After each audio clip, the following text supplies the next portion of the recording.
Welcome to the Deep Dive, your shortcut to being well-informed. Hello. Today, we're plunging into a resource that's, really defined the start of the journey for countless Japanese language learners.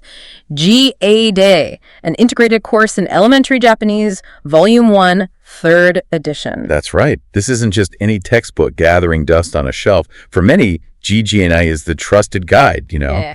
the one that takes you from knowing absolutely nothing to actually being able to handle basic conversations. And our mission in this deep dive is pretty personal, really. We're not just summarizing the book. No. We're going to unpack its structure, understand its core components, and really highlight the key takeaways from its initial lessons. And the goal here is to show you how to turn this very widely used resource into a powerful, personalized study guide. Yeah, think of it like a guided tour. Something specifically tailored to help you navigate GNI Volume 1 effectively if you're planning to use it for study. We'll look at what the book presents, sure, but maybe more importantly, how its design actually encourages active learning to build real communication skills. Okay, so let's unpack this. If you're holding Genki Volume 1 right now, or maybe just thinking about starting your Japanese journey with it, what is its fundamental approach? How does it take you from zero to, speaking and understanding basic Japanese? Well, the core design philosophy of Genki, especially this first volume, is really centered on building practical communication competency. It's not purely academic, Right. The explicit goal is to get you reading, writing, listening to, and speaking Japanese in real-world scenarios as quickly as possible. It's designed for learners in different situations, too, whether you're in a classroom or, importantly, tackling it on your own as a self-studier. And this Volume 1 isn't just a quick little intro, is it? It covers a pretty substantial amount of ground. It really does. Volume 1 takes you through lessons 1 to 12. And by the time you've diligently worked through these, Genki aims to bring you to a proficiency level that's roughly equivalent to the JLPT N5. Okay, the standard beginner test. Yeah, or maybe CEFR A1A2. It's a really solid beginner base where you can handle simple self-introductions, ask basic questions, understand common everyday phrases, and, crucially, read and write fundamental Japanese. So how is the book actually structured to guide you through that process? How's it laid out? It's organized lesson by lesson, pretty logically. Right. And within each lesson, there's a clear division into two main sections. You've got the conversation and grammar section, Right. which has dialogues introducing new language points, plus detailed explanations of the grammar and vocabulary used in those dialogues. And then there's the reading and writing section. Okay. This part focuses on introducing new characters, specifically kanji, starting from lesson 3, and provides exercises to build up your reading comprehension and your writing skills.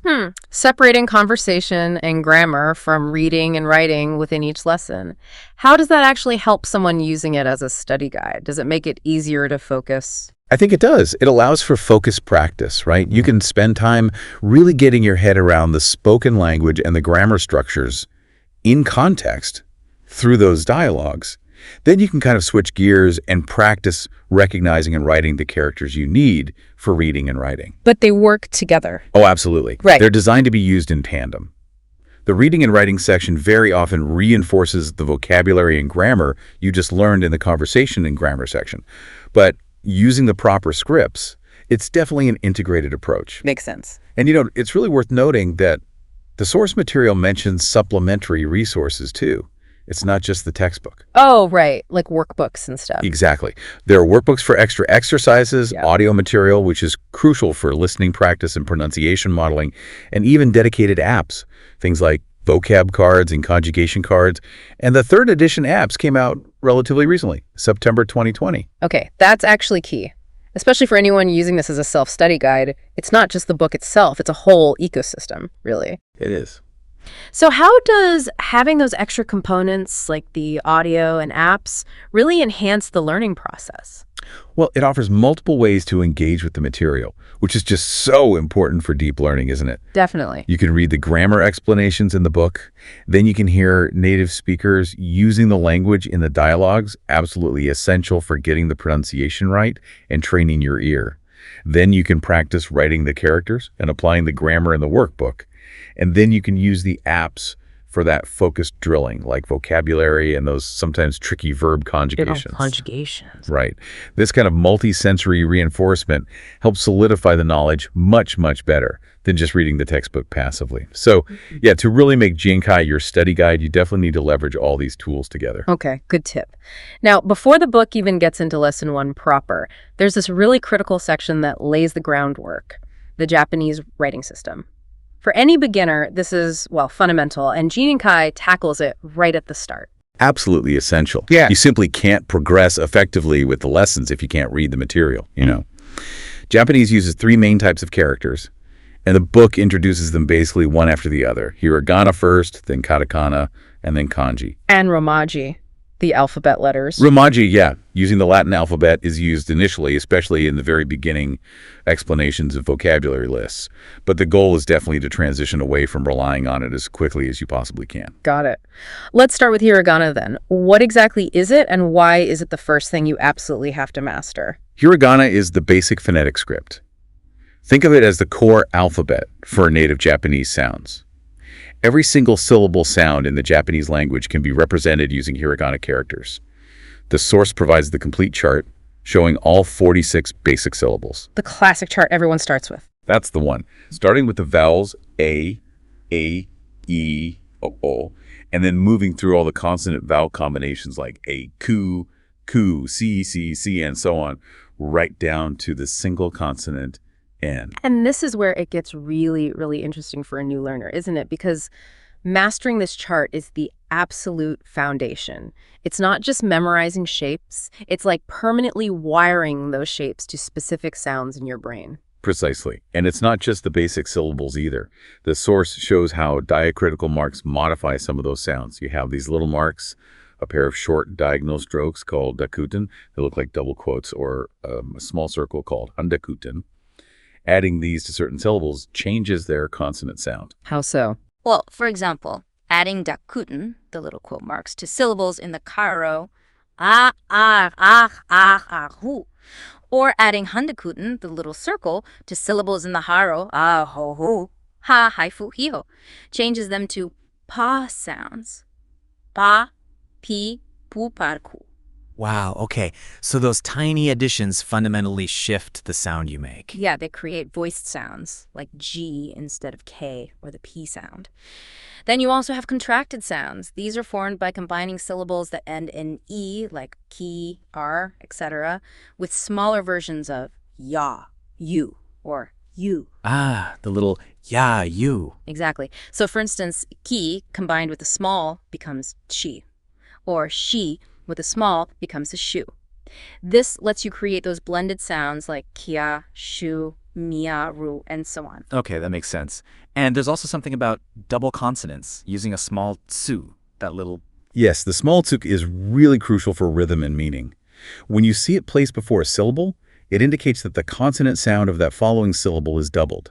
It basically creates a short, almost silent pause or glottal stop right before that consonant sound. Can you give an example? Sure. The source gives examples like kit, meaning stamp.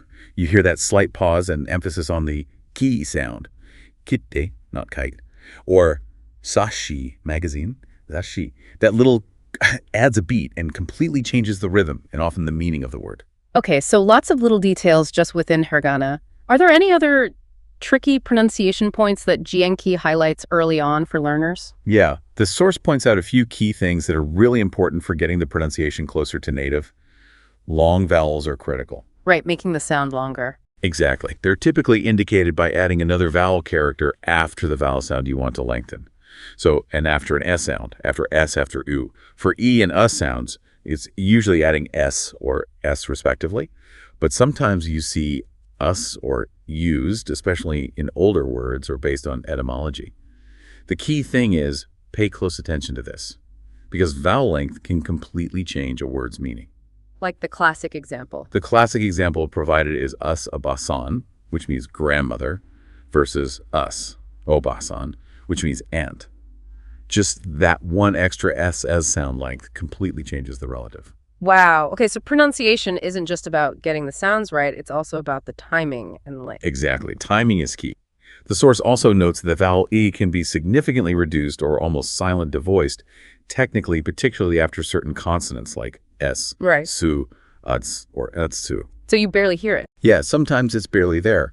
Similarly, the vowels I and as, you, can sometimes be dropped entirely when they fall between voiceless consonant sounds like K, S, T, P, or sometimes at the very end of a word after a voiceless consonant. The common phrase sumiamasen, is often given as an example. You'll frequently hear it pronounced more like smiamasen because that U after the dulls gets devoiced or dropped. Okay, that's useful to know. Explains why some words sound shorter than they look. What about pitch accent? Is that something beginners need to stress about right away when they're using Genki as their guide? That's a good question. Japanese has a pitch accent system, meaning syllables are pronounced with a high or low pitch, rather than stressed loudly like in English. The source actually offers some reassurance here. It mentions that pitch accent varies quite a bit regionally across Japan, and it's not something beginners need to master perfectly right from day one. Yeah, the advice is basically focus first on getting the correct syllables, the long vowels, those double consonants, and the reduced or dropped vowels. Get those building blocks solid first. Pitch accent is something you refine over time. Okay, good advice. So hiragana is the phonetic foundation, mainly for native Japanese words. What about katakana then?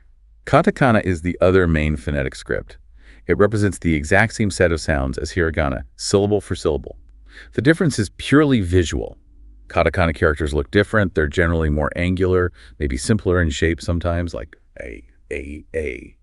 O, compared to the hiragana shapes. And what's katakana used for? If it's the same sounds, why have another set? Its primary role is for writing foreign loanwords, words borrowed from other languages, especially English these days. It's also used for emphasis, kind of like using italics or bold text in English, and sometimes for onomatopoeia sound words. Okay, so if I'm talking about, say, a computer or coffee, I'd probably see those written in katakana. Absolutely. You'd see roshum computer for computer and oji for coffee. And just like hiragana, katakana uses those dakuten and handakuten marks to modify sounds. And it has contracted sounds using the small ya, yu, yo. The source provides corresponding charts for katakana as well. How do long vowels work in katakana? Is it the same as hiragana? Slightly different. For long vowels in katakana, instead of repeating the vowel character, you use a dash mark. So, for example, the word for cake is ushunkiki.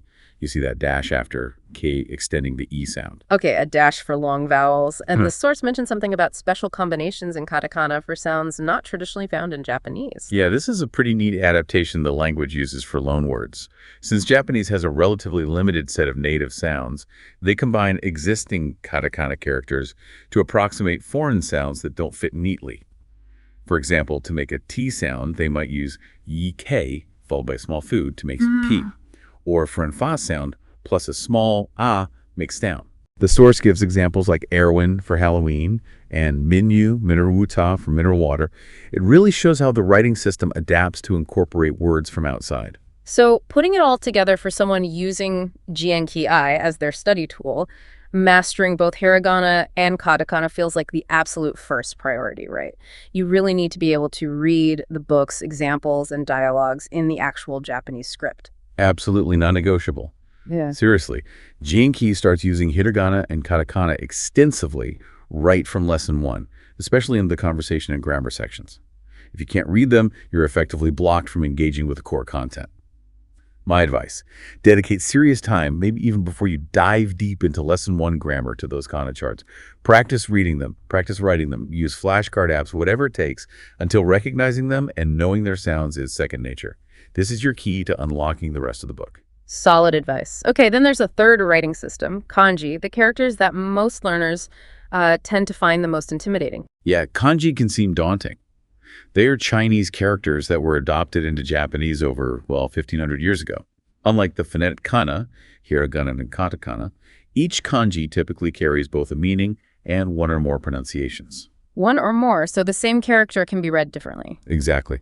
The pronunciations are generally divided into 2 main categories. Onyomi, which are readings derived from the original Chinese pronunciations, though often adapted over time, and kunyomi, which are readings based on native Japanese words that had a similar meaning to the character. Can you give an example? Sure. The source uses the kanji yu. This character's basic meaning is book or root or origin. Its onyomi reading is o-on, which you hear in the word hon, book. But its kunyomi reading can be O moto, meaning origin, or it might be part of a name like Yalismo Yamamoto, a common family name, where it's red moto. So learning kanji involves learning the character shape, its core meaning, kanjis, and its common on and kun readings, depending on the context it appears in. Okay, that adds a layer of complexity. The source talks about how kanji are formed. Does understanding that help with learning them? It definitely can. Understanding the basic principles behind their construction can help demystify them and make them easier to remember. The source outlines roughly 4 types of formation. Okay. First, you have pictograms. These originally look like pictures of the things they represent, although they've often been simplified over time. Think of ye, tree, which still vaguely resembles a tree, or hi, Sunday, which may look more like a sun shape originally. Right. Second, simple ideograms.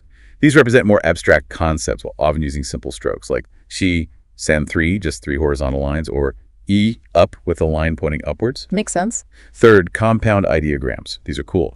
They combine 2 or more simpler characters to create a new related meaning. The classic example always given is u, person, plus e, tree, combining to form the character u, yasumu, which means to rest. The idea is a person resting under a tree. Ah, I like that one. That really helps visualize the meaning. It does, right. And fourth, you have phonetic ideographic characters. These are actually the most common type. They usually combine one component that hints at the meaning, often called the radical, with another component that hints at the pronunciation, the phonetic component. How does that work? For example, the character u-kyo, meaning clean or pure, combines the radical gri, which is derived from water, and often relates to liquids or purity, with the character blue grain, read, say, or show in onyomi. Here, the water part suggests the meaning, and the part gives a clue to the pronunciation, though the connection isn't always obvious due to sound changes over centuries. Okay, so understanding radicals and phonetic components can be helpful clues sometimes. It helps build an intuitive sense for the characters over time. Now, the source mentions that highly educated Japanese know over 2,000 standard use, Joyo kanji. Yeah, it's a lot. And this is important for learners using Genki. The book doesn't overwhelm you. It introduces kanji very gradually, starting from lesson 3, and only within the reading and writing section of each lesson. It builds up your exposure slowly. So bringing this back to the study guide perspective, what does all this mean for someone starting out with Genki? What's the strategy? It means prioritize. Your absolute immediate goal is 100% fluency in reading and writing hiragana and katakana, period. They are used everywhere in the book's core explanations, dialogues, grammar examples, vocabulary lists. GKI is smart about it. It introduces kanji slowly, letting you build your conversational and grammatical foundations first, using the kana scripts that you can already read. Don't let the sheer number of kanji intimidate you when you're just starting. Trust the book's pacing, it eases you in. Your personal study plan should absolutely front-load kana mastery. Get those down cold first. Okay, that's very clear advice. Now, speaking of using the book, one of the things that makes Genki feel a bit more approachable, I think, is its use of recurring characters. Who are the main people we'll be learning Japanese alongside as we go through the dialogues? Yeah, that helps make it feel less like abstract grammar rules. The source introduces the main cast who pop up in the dialogues and examples throughout Volume 1. You'll get to know Mary Hart, who's an American student. There's Takeshi Kimura, a Japanese student. Sora Kim, a Korean student, Robert Smith, a British student, Ken Suzuki, another Japanese student, and their teacher, Professor Yamashita. Okay. You also meet Mary's host family briefly, like her father, Otuzon, and mother, Os Okasan. So these characters become familiar faces, almost like classmates, as you work through the book. It gives the language practice activities a more relatable context, I guess. Exactly. The grammar points and the vocabulary are presented within the framework of their interactions. Meeting each other, asking about classes, going shopping, making plans for the weekend. It makes the language feel less detached and more like something real people actually use in everyday life. All right, let's finally open the book to Lesson 1, titled New Friends. What's the mission in this very first lesson, and how does Genki start building your actual Japanese communication skills right off the bat? Lesson 1 is all about the absolute basis of meeting someone new. The learning goals are really straightforward and practical. Learn how to introduce yourself, give your name, nationality, age, occupation, your major, your school, and also learn how to ask for that same information from other people. Plus, you learn how to tell the time. And the book just jumps right in with dialogues, doesn't it? Yes, that's a real hallmark of the Genki approach. It presents the language in a natural context first, before breaking it down. Dialogue 1 features Mary meeting Takeshi, maybe at a school orientation or something, and it immediately introduces essential greeting and self-introduction phrases. Like, "Oh, ime mashait. Mary hata desu. That's your standard. Nice to meet you. I am Mary Hart." Okay, hajimashite. Yep. And yoroshiku onegai shimasu. Another, "Nice to meet you," or "Please treat me well." Right. And you see Takeshi's lines too, including how to ask a basic question. Right. Yeah. And you see Takeshi's lines too, including how to ask a basic question. Wa Takeshi desu, Sakura Saku no woki desu ka? I'm Takeshi. Are you an international student at Sakura University? See that ka at the end, making it a question. Yeah, straight into asking questions. And they also practice asking what year someone is in school. Yes, so desu ka? Nannensei desu ka? Is that so? What year student are you? And the answer, ni ninsei desu. I am a second-year student. So you immediately see the target language used naturally in a simple back-and-forth exchange. Right. And dialogue 2 just reinforces that. It's Mary introducing herself to a larger group, maybe repeating those initial phrases, but adding a couple more details like her age. Meiji Sato desu. I am Mary Harktas. I am a second-year student. Arizona Daigaku Nugakusei desu. I am a student at the University of Arizona. Each S suwader. I am a second-year student. Oh. Is jutusei desu. I am 19 years old. Okay, so the dialogues give you the context, and then the vocabulary list presumably provides all the specific words you need for these kinds of introductions. Exactly. The list includes foundational nouns like Tashi, Gaku University, Ivan, Gakusei student, Ima no gazenem, global PM, and the counters for time like G o'clock and Han half past. Counters, like for age and things. Yeah, crucially, it introduces those important counter suffixes, like dash, which you attach to numbers for age, yaji if you're 19 years old, and wenjin for nationality, for example, American person. And nensei for year in school, if you're a second-year student. It also lists the word question words used in the dialogues in grammar, like none what or how many. Okay, so the vocabulary is tied directly to the specific communication goals of the lesson. Now let's talk grammar, because Lesson 1 introduces what is probably the single most fundamental sentence structure in Japanese. That would be grammar point 1, X wa desu. This is your basic bread and butter declarative sentence structure. It's the equivalent of X is Y. Simple enough. It seems simple, but the source emphasizes something really vital here about the particle, wa. It's written with the hiragana character, waha, but when used as a particle, it's pronounced wa, and it follows the topic of the sentence. While X is often the grammatical subject, I specifically marks what you're talking about in that sentence. Okay, so it's not always just the subject in the strict grammatical sense. It's more about framing the conversation, like regarding X. Precisely. It sets the stage. As for X, it is Y. The examples from the source demonstrate this structure clearly. Watashi wa Miyari desu. I am Mary. As for me, I am Mary.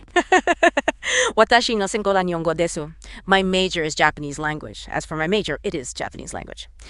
Getting the hang of this simple XY structure and really understanding the function of as a topic marker is your first big step in building actual Japanese sentences. Okay, and how do you turn that basic statement into a question in Lesson 1? We saw an example in the dialogue. Right. Grammar point 2 shows you how to make question sentences. For simple yes-no questions based on that X, Y, Y structure, you just add the particle ka at the very end of the sentence. And usually, when speaking, you'd raise your voice slightly at the end, like we do in English. So just said ka. Just add ka. Examples. Mary songo rugakusei desu ka? Mary, are you an international student? Junichi desu ka? Is it 12 o'clock? And to ask for specific information, not just yes, no, you replace the why part, the information you want, with a suitable question word, like we saw in the dialogue with Nisi Arichok. Asking, what year are you? Other key question words introduced here include nan what, nan der who, itsu when, nangosu when, ikura how much, nanju what time, and so on. Okay, so adding a for yes, no, or using a question word instead of why for specific info seems simple and efficient. What about connecting two nouns together? Like saying Mary's friend or a Japanese university. Ah, that's grammar point 3. Noun 1, noun 2, noun 1, noun 2. The particle no is the connector here. It links two nouns, and the first noun, noun 1, modifies or describes the second noun, noun 2. Think of it as a really flexible connector, kind of like S in English, but broader. How is it flexible? What kinds of connections does it make? Well, it's used for several different relationships, not just possession. The source highlights common uses like possession. Like, ashi, ar sui. Takeshi, ano demo bangu, Takeshi's phone number. That's similar to English's. Affiliation or belonging. Like, Nihon no dagaku, meaning a university in Japan, or of Japan. Description or category. Like, Nihongo no sensei, a teacher of Japanese language, describing the subject they teach. Or maybe orfes, Amerikaji no gakusei, an American student, describing the student's nationality. The crucial point is that noun 1 provides context or description for noun 2, which is the main noun being discussed. Using it correctly lets you build much more complex and specific noun phrases right from the beginning. Okay, that particle seems really important. Genki also includes sections called expression notes and culture notes in the lessons. How do these support a learner who's trying to use the book as their main study guide? Oh, they're invaluable. They add that layer of naturalness and cultural understanding that you just don't get from grammar rules alone. The expression notes in Lesson 1, for instance, explain phrases like sudesu ka, which is translated as, is that so? But it's used for so much more. It's a really versatile phrase to show you're listening, you understand, you're interested, or even to kind of prompt the other person to continue talking. Like a conversation filler, almost. Sort of, but an active one. And it also introduces eihioi, sudesu yone, as a softer way to say, that's right, or to seek agreement, adding a bit of nuance to your speech. These are the subtle bits that help you sound less like you're reciting from a textbook and more like you're actually having a conversation. And the culture notes ground the language in its actual social context. Exactly. Lesson 1 includes notes on Japanese greetings and bowing, explaining that there are different degrees of bowing for different situations, and how physical contact like handshakes isn't typical in standard greetings. It also covers the etiquette of exchanging meishi, business cards, especially in more formal or business contexts, and it explains the structure of Japanese names, family name first, and the common use of titles like son added after names, or using titles like ulius, sensei teacher, doctor, etc., instead of o when addressing someone in that role. Understanding these social norms is just as important as the grammar for communicating effectively and politely. Absolutely. And finally, the lesson ends with practice exercises. This seems like where you stop just reading about Japanese and actually start doing Japanese. This is perhaps the single most critical part if you're serious about using GNKI as your study guide. You absolutely have to do the exercises. The source shows examples in Lesson 1, like practicing asking and answering those personal information questions, using the XRY surrender and the question words, practicing reading numbers, which are usually covered in a preliminary section before Lesson 1, filling in charts with personal details about yourself or the characters. You have to actively do these exercises, say the answers out loud, write them down to really solidify the grammar and vocabulary. It's how you apply the rules and start making the language your own. Okay, so Lesson 1 really packs a punch. It gives you the basic sentence structure, how to ask simple questions, connect nouns, essential intro vocabulary, plus cultural context and those crucial practice tools. That's a very solid first step. Let's move on to Lesson 2 then. Shopping. How does this lesson build on that initial foundation? Lesson 2 shifts the focus.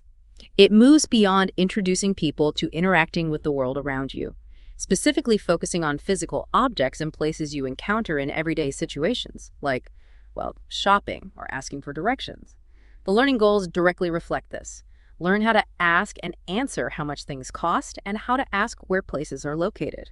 Very practical, immediate use cases, things you'd need right away if you were, say, visiting Japan.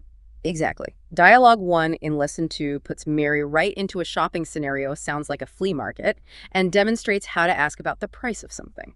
Sumimasen, kore wa ikura desu ka? Excuse me, how much is this? Using that word kore for this. And the response, sor wa 3,000 desu. That is 3,000 yen. Using sor for that. And then how to buy it. Ja sor oku dasai. Then I'll take that one. This introduces those crucial pointing words, this, that, and the specific question word for price, sor ukura. Okay, and Dialogue 2 shows asking for a location. Yes, another super common situation. Mary needs to find a restroom in a restaurant. Tara doko desu ka? Excuse me, Where is the restroom? Using the question word doko for where, and the answer pointing.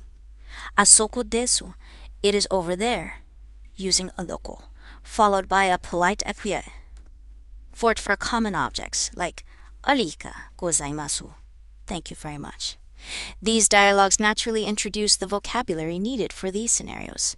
Words for common objects like supen yasai vegetable, common places like Ginko Bank, Konbini convenience store, Toshokan library, Yugin Shoku post office, money terms like the counter inko yen, the question word ikura for how much, and dakakai for expensive.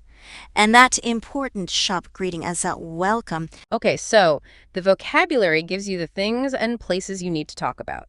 The grammar, then, must provide the tools to actually point to them and ask questions about them, right?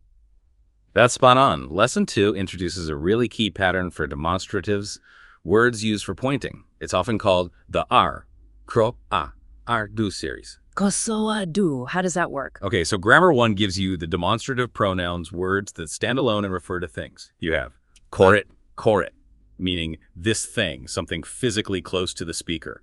Kor, sor, meaning that thing, something closer to the person you're talking to. R, meaning that thing over there, something distant from both of you. And the question word, kore. Examples, kore yukure desu ga. How much is this? Or, ar wa watashi no pen desu. That thing over there is my pen. Okay, so kor sorador for pointing at things. And grammar 2 shows the same kosoa do pattern, but used with a noun, like saying this book instead of just this. Exactly right. Grammar 2 introduces the demonstrative adjectives, words that come before a noun. The pattern is the same. Kono plus noun, meaning this noun near the speaker. Like konohon, this book. Sono plus noun, meaning that noun near the listener. Like sonokaban, that bag near you. Ano plus noun, meaning that noun over there, away from both. Like ano, risottorin, that restaurant over there. And the question word, dono plus noun, meaning which noun. Like honogakusei desu ka? Which student are we talking about? Understanding this consistent kosoado pattern based on distance, ko for near me, so for near you, o for away from both, do for the question word is fundamental. It's how you refer to things and people spatially. That kosoa pattern is really helpful. Does it apply to places too? Like here, there, where? It absolutely does. That's grammar 3. It gives you the demonstrative specifically for places. Wo, soko, meaning here, near the speaker. Soko, meaning there, near the person you're talking to, or the place just mentioned. Asoko, meaning over there, a place distant from both of you. And the question word, doko, meaning where. So the dialogue example makes perfect sense. Wuving yong ubing shoku wasoko desu ka? Excuse me, where's the post office? Answer, also yubing shoku wasoko desu. The post office is over there. Getting this consistent kosodo framework down for things, koresorere, things with nouns, konosonoano, and places, kokosokosoko. Plus, the question words, dore donodoko, is a massive takeaway from lesson 2. It gives you a powerful tool for navigating your physical environment in Japanese. Yeah, that pattern seems really useful for organizing things in your head. Okay, what other grammar essentials does lesson 2 cover for our study guide? Well, Grammar 4 revisits the particle that we learned in Lesson 1 for possession or description. Here, it's combined with the question word der, meaning who, to specifically ask about possession. Ano noun, der no noun, literally means whose noun. Example. Koru wa dernohan desu ka? Whose bag is this? Okay, building on what we learned that's nice reinforces the particle. Yes. Then Grammar 5 reintroduces the particle more, which means also or to. It follows a noun or a noun phrase, and it indicates that the item marked by shares the same predicate, the action or description, as something that was mentioned just before. The source gives the example. Mary-san Nihonjin desu. Mary is Japanese too. Now, given what we know about Mary, this sentence might be hypothetical in a practice exercise, but it clearly illustrates how it works. X is also Y. Got it. It connects information, showing similarity, and negation. How do you say something isn't something else? We learned X is Y in Lesson 1. How do you say X is not Y in Lesson 2? Right, that's Grammar 6. It introduces the standard negative form for that basic X-ri-S structure.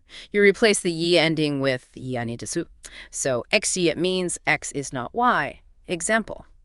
The source also makes a point of mentioning the more formal version, which is "이 되고 arimasen." You'll see both, but in generally more common in everyday conversation. Genki is good at often giving you both the common colloquial form and the slightly more formal option. Good to know there are different levels of politeness or formality right from the start. And what about those little sentence-ending particles we touched on briefly, like adding flavor? Yes, Grammar 7 gives a bit more detail on two really common ones, ilai and arrio. These little particles added at the end of a sentence add nuance and feeling. Is often used when you're seeking agreement or confirmation from the listener. It's kind of like adding right or, in English.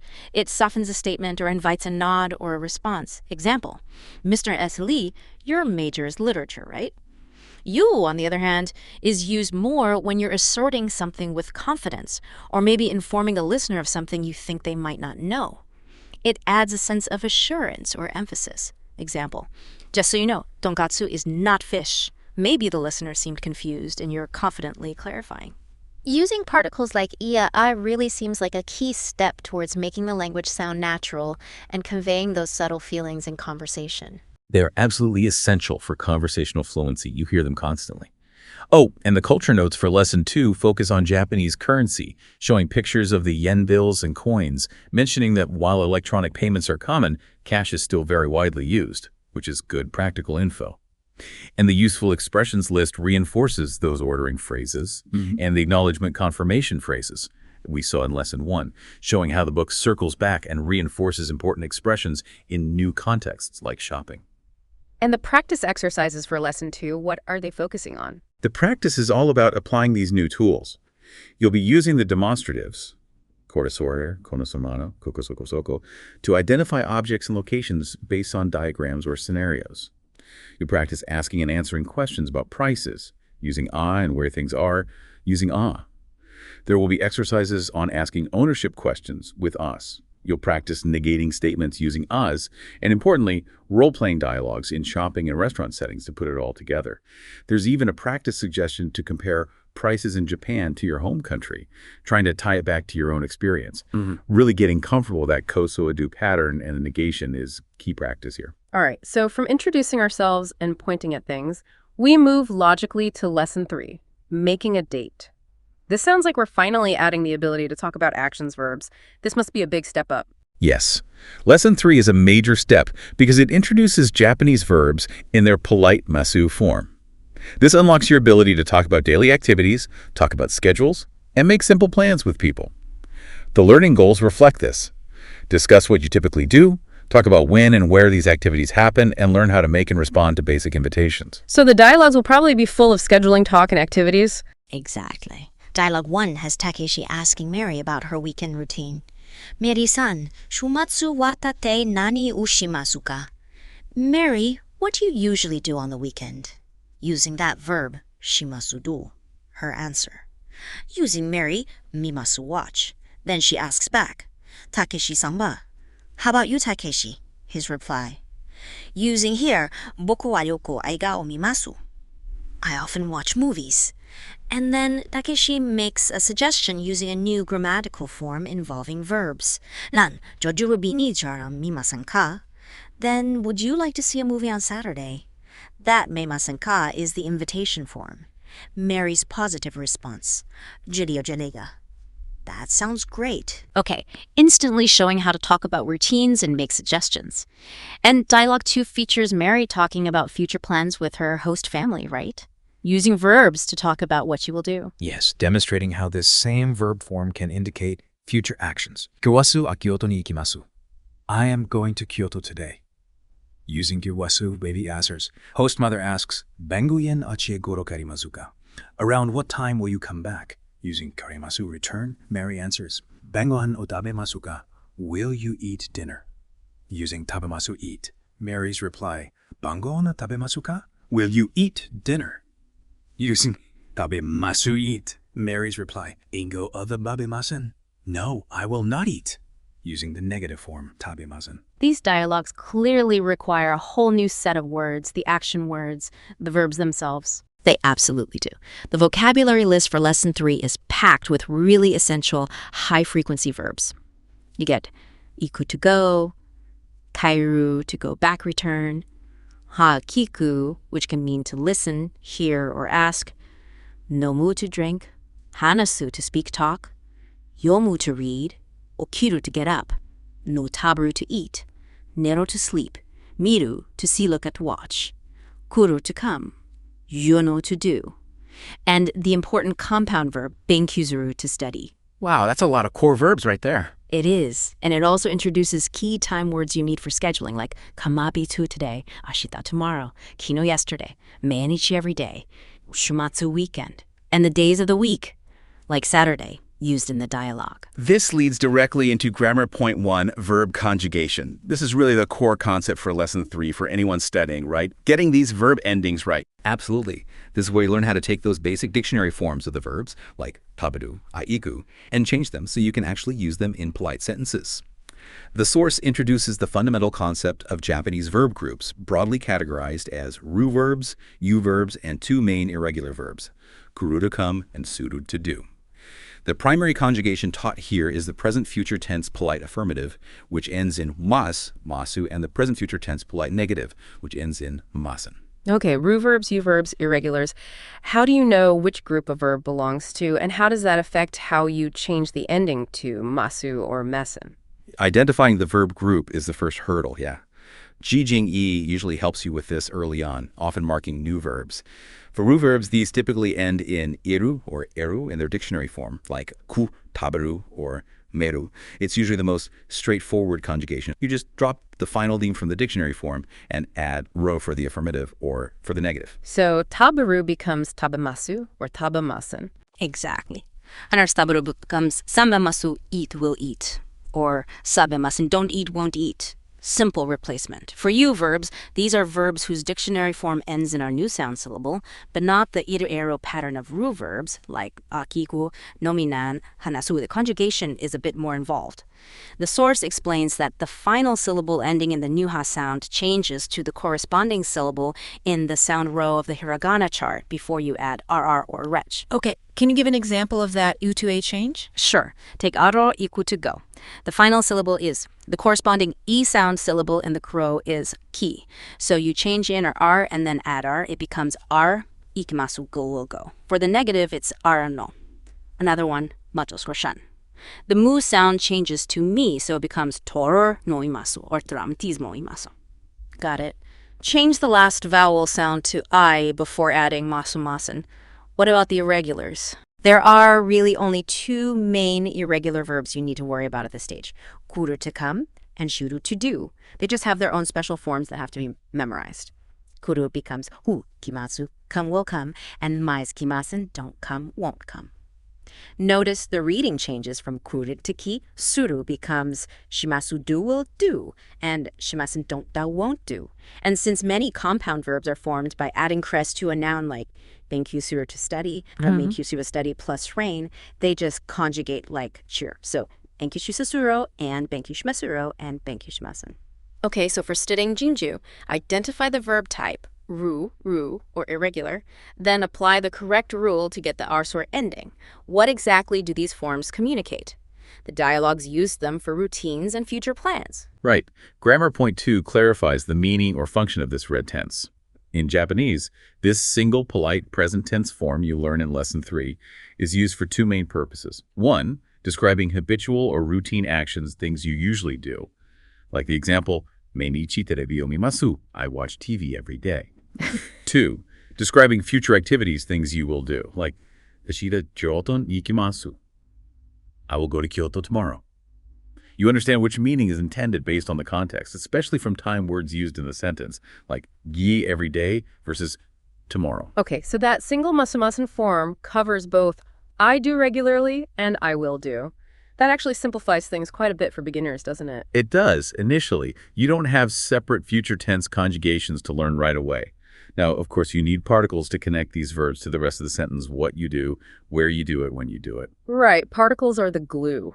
What new ones come into play with verbs in lesson 3? Grammar point 3 introduces 2 absolutely crucial particles used frequently with verbs.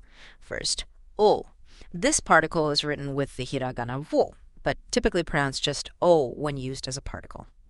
Its main function here is to mark the direct object of a transitive verb. It tells you what receives the action of the verb. Like, I drink coffee. Exactly. Kohi umanimasu. I drink coffee. The particle comes after coffee, marking it as the thing being drunk. The second key particle here is orni. We saw before with time in lesson 1, but here its roles expand. With verbs, often marks 1. The goal of movement for verbs like doshokantari, come, return. It indicates where you are going to. Example, a specific point in time when an action occurs. Example, 9時にます. I go to bed at 9 o'clock. Okay, so marks the what of the action, the direct object, and or can mark the where to for movement, or the specific when. Does always mark time expressions. Good question. Grammar point 4 adds an important clarification about using with time words. You generally do use the particle with specific times, like Chuchiji 7 o'clock, and specific days of the week or dates, like Nichiyobi Sunday. Example from the source. Nichiyobi ni Kyoto ni kimasu. I will go to Kyoto on Sunday. However, and this is a common point of confusion for learners, you generally do not use with time words that refer to relative time, like Hyupatoko today, Ashita tomorrow, Kaikinu yesterday, or with frequency expressions like Minichi every day, or Shumatsu weekend. Oh, okay. That's a really useful distinction to remember for anyone studying. So, no ni with today or every day. Generally, no. Just use the time word itself. Got it.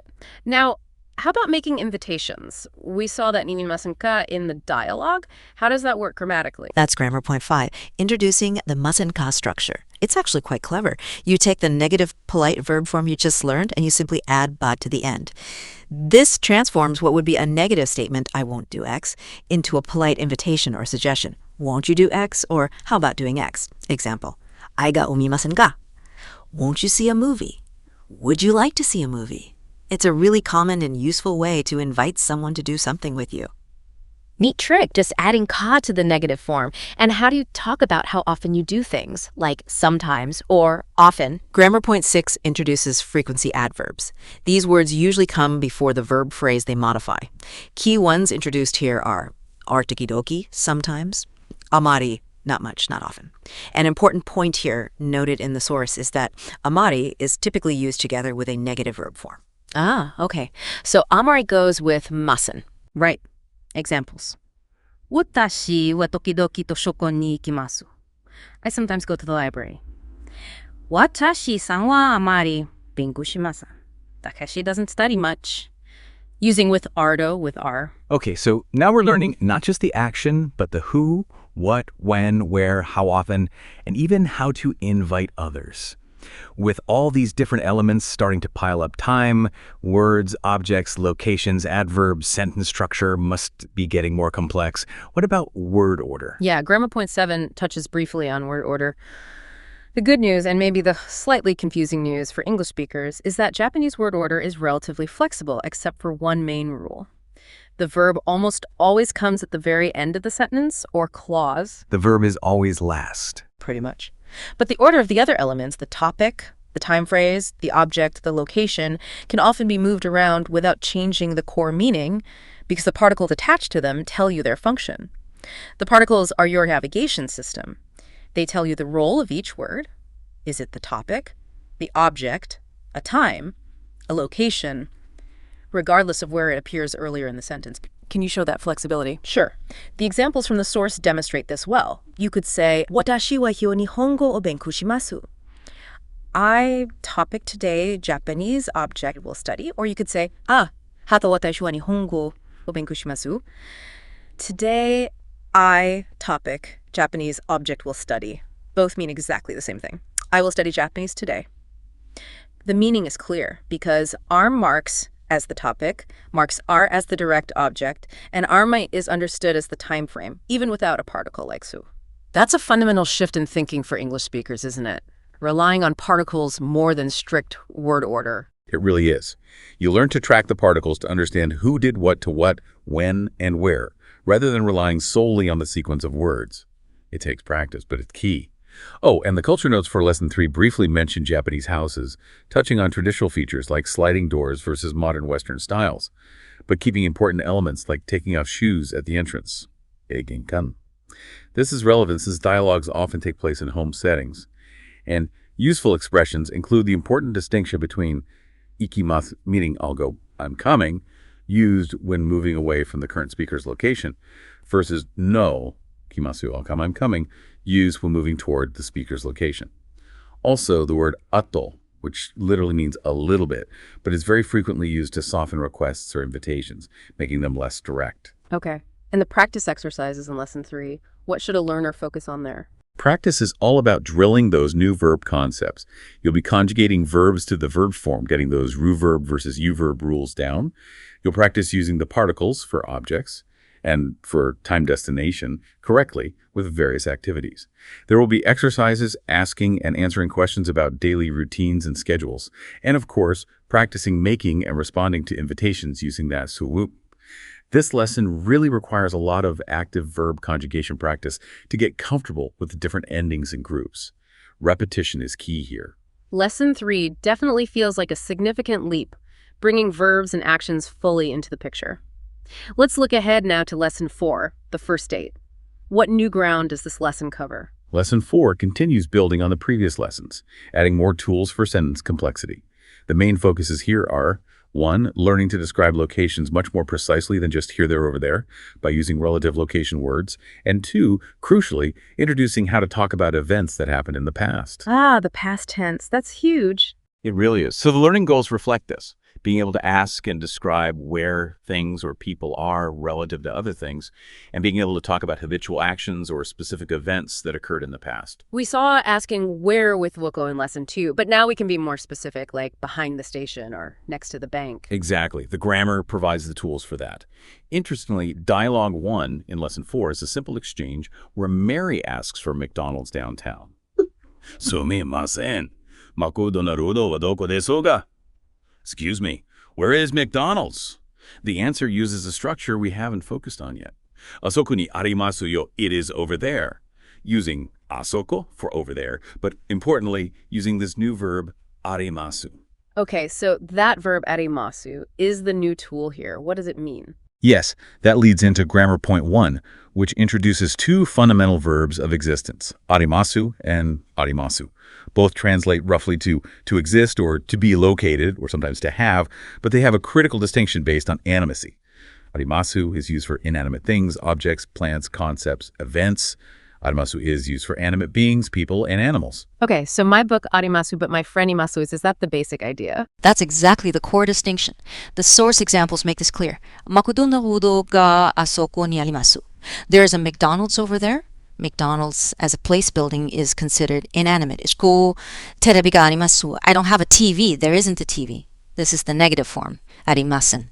And note how it's used to express have for inanimate objects. I have a Japanese friend. There is a Japanese friend who is mine. Friend is animate, so use. The negative is ya imasen. And notice something else important here. The particle used right before in these existent sentences is often ga, not hua. Marks the subject of the existence verb, the thing that exists. This is a key grammatical point distinguishing it from the topic marker.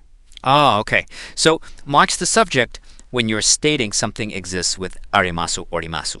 That's important. And grammar 2 then uses this to describe locations more precisely. Yes. Grammar 2 shows how you combine these existence verbs with specific location words and the particle, which here marks the location where something exists. The typical structure is xxewe location word. This translates roughly as x is located, location word of y. And the vocabulary must provide those location words. Exactly. The vocabulary list for Lesson 4 introduces the key spatial relationship words. PG, right. Asiati, left. Mai, front, in front of. Usha, behind, back. Eiko, on, above, top. Ega, under, below, bottom. Impek, inside. Yo, beside, next to horizontally. Tonari, next to adjoining, often similar things like houses. Ida, between. Wow, okay, that gives you a whole toolkit for describing layouts. It really does. Examples using the structure. One wa tsuko no shita ni arimasu. The book is under the desk. Book is inanimate. used near. ロシュタのスーパーと泡の間にあります。The restaurant is between the supermarket and the hospital. Notice the particle tr is used here to list the two items that something is between when using oina. That gives you a whole new level of precision compared to just here or there. Okay, now let's get to the past tense. This feels like a major communication unlock for learners. It absolutely is. Grammar point 3 covers the past tense of the basic disu ending we learned in lesson 1. The affirmative past tense of aro is eshita. So x wa disu, x is y, becomes x wa deshita, x was y. Okay, disu becomes deshita. What about the negative, janai desu? The negative past tense is ehe janakata disu. Or, using the more formal negative from lesson 2, the formal past negative is waimasen deshita. Okay, janakata desu or dewa arimasen deshita. Right. Examples. Yamashita sensei wa Sakura Daigaku no gakushi deshita. Professor Yamashita was a student at Sakura University. Arwa nihon no eiga ja nakata desu. That was not a Japanese movie. Simple enough past tense for stating was or was not. Now, what about the past tense for all those action verbs we learned in lesson 3, the ones ending in no?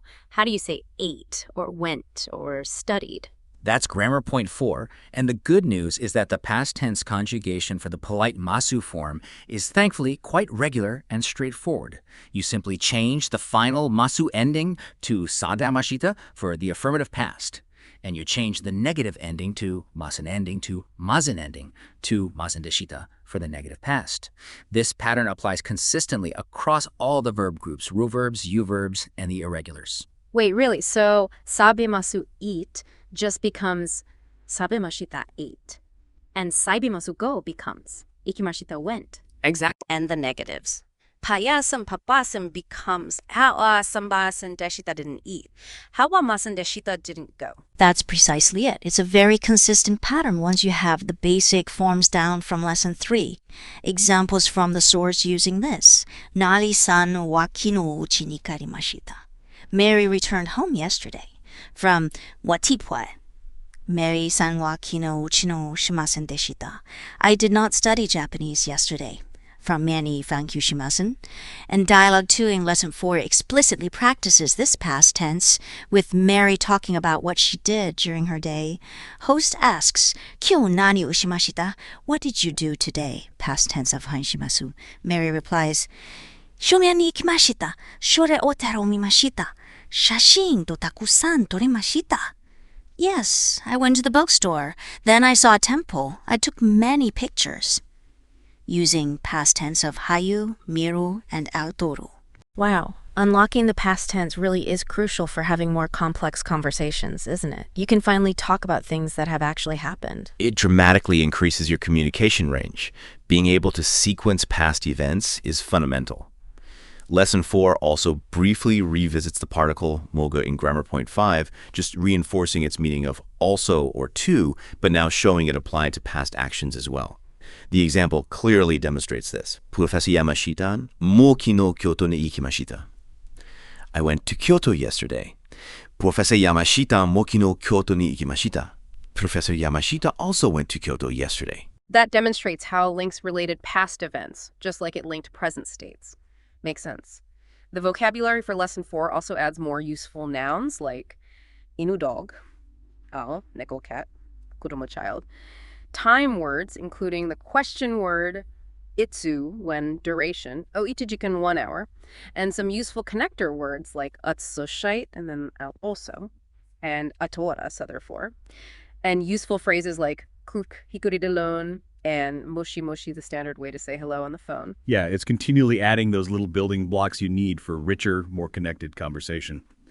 The cultured notes in Lesson 4 mention Japanese national holidays and briefly touch on how to express specific time frames like days, weeks, months, years, which suggests that future lessons will likely expand on this more detailed time-related vocabulary. Okay. And the practice exercises for lesson 4 presumably focus heavily on applying all these new location and past tense concepts. Absolutely. The practice drills will involve using single and R correctly based on whether the subject is animate or inanimate. There will be exercises using those location words, oka, shita, me, ushiro, etc., and the particle to describe where objects and people are relative to each other, often using diagrams. A big focus will be on converting sentences or short paragraphs from the present, masu tense, into the past, mashita, masenjashita tense. And of course, engaging in dialogues about past activities and answering questions about locations using the new vocabulary and grammar. Really mastering the distinction between tsura and getting comfortable forming and using the past tense verbs are the core practice goals here. So looking back now at these initial 4 lessons of Genki Volume 1 that we've unpacked, starting with the writing system foundation, then basic self-introductions, then talking about objects and their location sprices, then describing daily activities and making simple plans, and finally adding location precision and expressing actions in the past, that's a really substantial set of foundational communication skills laid out very step by step. It really is a systematic progression, isn't it? Jijinkai introduces new grammar, vocabulary, and characters pretty incrementally, making sure each lesson builds logically on what came before. The dialogues give you the context, the grammar explanations break down the rules, and the vocabulary lists provide the words you need. For someone using this book specifically as a study guide, what's the overall takeaway about how Genki enables learning beyond just covering the material itself? What makes it effective for self-study if used right? I think the design itself is basically a blueprint for active study.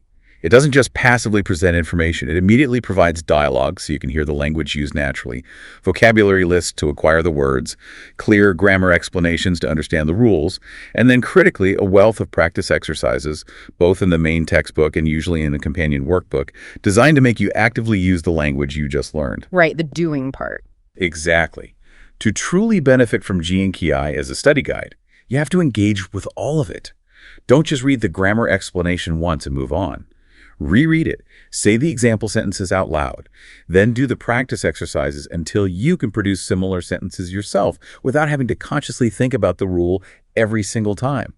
Listen to the audio tracks over and over until you can follow the dialogues easily. Use the workbook for that extra reinforcement. It's really about shifting from passive consumption of information to active production of the language. Precisely. And the structure of Genki inherently guides you to do that cycle of dialogue, breakdown, explanation, extensive practice. The inclusion of those recurring characters and relatable everyday scenarios also helps make the process less dry and more engaging, which helps you remember the language in context. So yeah, making Genki your study guide means committing to that active engagement with every component the book and its supplementary materials provide. We've taken a pretty deep dive today into the structure and the initial 4 lessons of the Genki Japanese textbook, Volume 1, 3rd edition. We've seen how it systematically builds language skills right from the ground up. It provides a really clear step-by-step pathway through the fundamentals, integrating the different skills, listening, speaking, reading, writing, along with important cultural context. And the key, it seems, to transforming this resource into a truly powerful study guide is recognizing that the real learning happens not just from reading, but when you actively wrestle with the material through engaging with the dialogues, drilling the vocabulary, and most importantly, diligently working through all the practice exercises. That's how you move from just knowing about Japanese to actually starting to use Japanese. Applying that grammar and vocabulary in those exercises, forcing yourself to produce sentences. That's how you internalize the patterns and start building real fluency. You have to activate the knowledge. So this journey through just the first few lessons equips you, the learner, with the essential tools for basic communication. Introducing yourself, asking about and locating objects, describing daily activities and future plans, and now talking about past events. Plus, you've begun to navigate those unique Japanese writing systems, hiragana and katakana, with kanji introduced gradually. You've definitely established a solid foundation to build upon if you work through these lessons thoroughly. Reflecting on this, what stands out to you the most about Genkai's approach in these crucial early lessons?